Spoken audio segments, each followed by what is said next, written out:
മകനെ കാത്തുനിന്ന 71 ദിനങ്ങൾക്ക് വിരാമമായെങ്കിലും കണ്ണാടിക്കലെ അർജുന്റെ വീട്ടിൽ പ്രതീക്ഷകളറ്റവരുടെ നിശബ്ദതയാണ്. മകന്റെ ശരീരാവശിഷ്ടങ്ങൾ കണ്ടെത്തുമ്പോൾ അവൻ തിരിച്ചു വരുമെന്ന അവരുടെ അവസാന പ്രതീക്ഷയും അസ്തമിക്കുകയാണ്. ഷിരൂരിൽ അർജുന്റെ മൃതശരീരഭാഗങ്ങൾ കിട്ടിയിട്ടും ചെറിയൊരു ആശ്വാസം എന്നതല്ലാതെ കണ്ണാടിക്കലിലെ വീട്ടിൽ ശ്മശാനമൂകതയായിരുന്നു. അർജുന്റെ അച്ഛനും അമ്മയും ഭാര്യയും സഹോദരിയുമെല്ലാം ദുഃഖം താങ്ങാനാവാതെ കിടപ്പിലായിരുന്നു. DNA പരിശോധനയുടെ കാര്യത്തിൽ കുടുംബം പൂർണ്ണസമ്മതം അറിയിച്ചു. പിന്നീട് ഒരു പ്രശ്നമുണ്ടാകാതെ നോക്കാനും ഇതുവരെ കാത്തുനിന്നല്ലോ, ഇനിയും കാത്തുനിൽക്കാം എന്നുള്ളതുമായിരുന്നു കുടുംബത്തിന്റെ മനോഭാവം. മൃതദേഹം DNA ടെസ്റ്റ് നടത്താൻ ബന്ധുക്കൾക്ക് പൂർണ്ണസമ്മതം ഉള്ളതായി അറിയിച്ചു എന്ന് തോട്ടത്തിൽ രവീന്ദ്രൻ MLA പറഞ്ഞു. ബന്ധുക്കളുടെ സമ്മതം കോഴിക്കോട് ജില്ലാ കളക്ടർ സ്നേഹിൽ കുമാർ സിംഗിനെ അറിയിച്ചു. കാർവാർ കളക്ടർ ലക്ഷ്മിപ്രിയയെ കോഴിക്കോട് ജില്ലാ കളക്ടർ വിവരമറിയിച്ചു.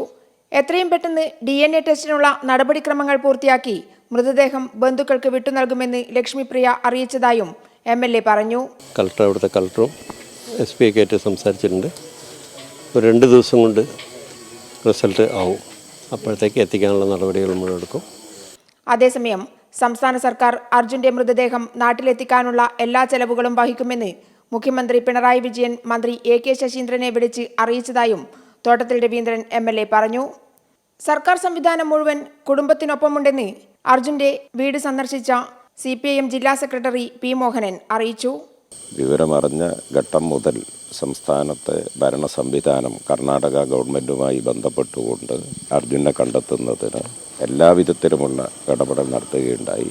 എല്ലാവരും കൂടിച്ചേർന്ന് നടത്തിയിട്ടുള്ള വലിയൊരു പരിശ്രമത്തിൻ്റെയും അതിനെ തുടർന്നുള്ള തെരച്ചിലിൻ്റെയും ഭാഗമായിട്ടാണ് ഇപ്പോൾ കണ്ടെടുക്കാൻ കഴിഞ്ഞിട്ടുള്ളത്. KC വേണുഗോപാൽ അടക്കമുള്ള നേതാക്കളും അർജുന്റെ വീട് സന്ദർശിക്കാനെത്തി. കൈരളി ന്യൂസ്, കോഴിക്കോട്.